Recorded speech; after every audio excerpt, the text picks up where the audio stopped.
Salut à tous, on se retrouve pour une nouvelle vidéo de la boutique Joe Barjo pour présenter les nouveautés. Je suis tout seul aujourd'hui parce que Romain est en vacances, le salopio. Il prend des jours de repos, mais je suis toujours en compagnie de Pierre qui tient la caméra.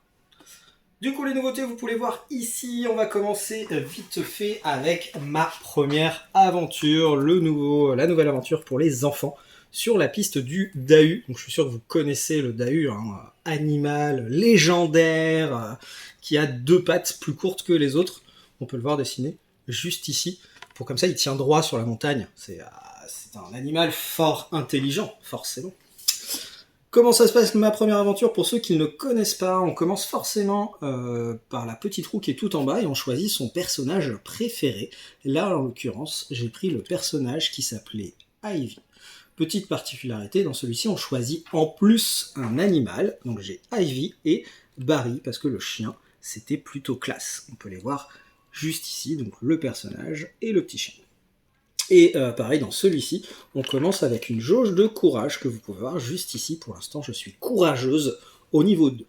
Comme la plupart des livres dont vous êtes le héros et des aventures du genre, on va avancer petit à petit en faisant des sélections par rapport à notre histoire. Donc là, ils nous disent qu'on a une piste pour essayer de trouver le Dahu, qu'est-ce qu'on a envie de faire, est-ce qu'on veut construire quelque chose avec les branches d'un arbre, est-ce qu'on veut s'intéresser aux champignons ou est-ce qu'on a envie de suivre les empreintes au sol? Vu que nous sommes des gens très très malins, on va décider de suivre les empreintes. On tourne une page, il y a la suite de l'histoire, ça nous dit est-ce qu'on jouait avec Barry? Ben oui, le chien c'était notre copain. Du coup, on tourne qu'une seule page, etc. etc. De temps en temps, on retourne sur une réinitialisation, dur le mot. On recommence avec 3 choix comme on peut voir juste ici et on va faire l'aventure petit à petit. Le gros bonus, c'est que ce sont des aventures rejouables pour les enfants. Je surconseille, moi j'adore personnellement.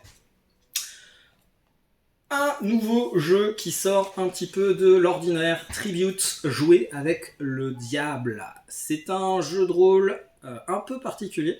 Donc c'était un financement participatif sur Ulule, la campagne a très très bien marché et ça arrive enfin en boutique. Du coup c'est un jeu de rôle qui mélange narration comme n'importe quel jeu de rôle et blackjack. Comment ça se passe concrètement?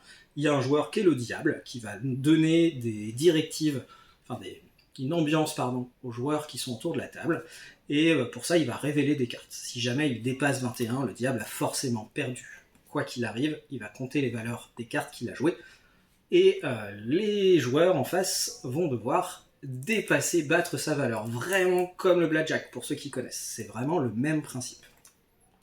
Vraiment très très bien, honnêtement, petit bijou, ça change un petit peu, par contre c'est de la narration, donc il faut avoir l'habitude du jeu de rôle, mais très très cool, des scénarios d'environ 1 heure. Voilà pour celui-ci, on va continuer dans les trucs un peu particuliers avec Mortum, enquête médiévale, nouveau jeu d'enquête du coup qui sort aujourd'hui dans Mortum. Il y a 3 enquêtes indépendantes qui sont à l'intérieur, mais les 3 enquêtes forment une campagne. C'est une suite logique de l'histoire.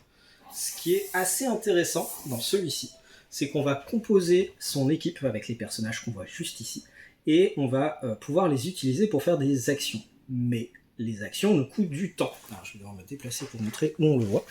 Hop, les marqueurs temps sont juste ici.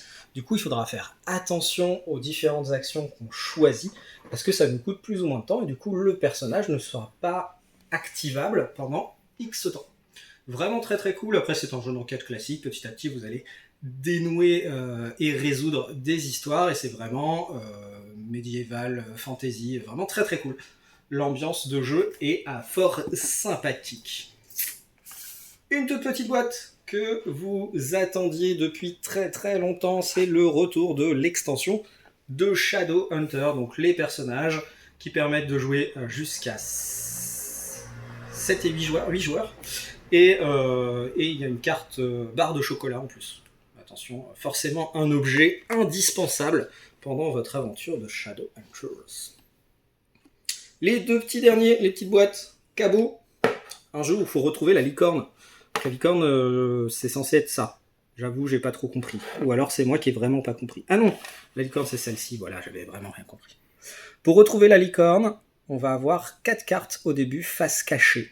Et on doit, sur ces cartes, pardon, il y a des valeurs qui sont indiquées entre 0 et 10. Et le but du jeu, c'est d'avoir le moins de points possible. À n'importe quel moment, on peut annoncer cabot. Et c'est parce qu'on pense avoir moins de points que les autres. On va révéler, si jamais c'est vraiment le cas, on a gagné à 0 points, qui est le but du jeu, d'avoir le moins de points possible.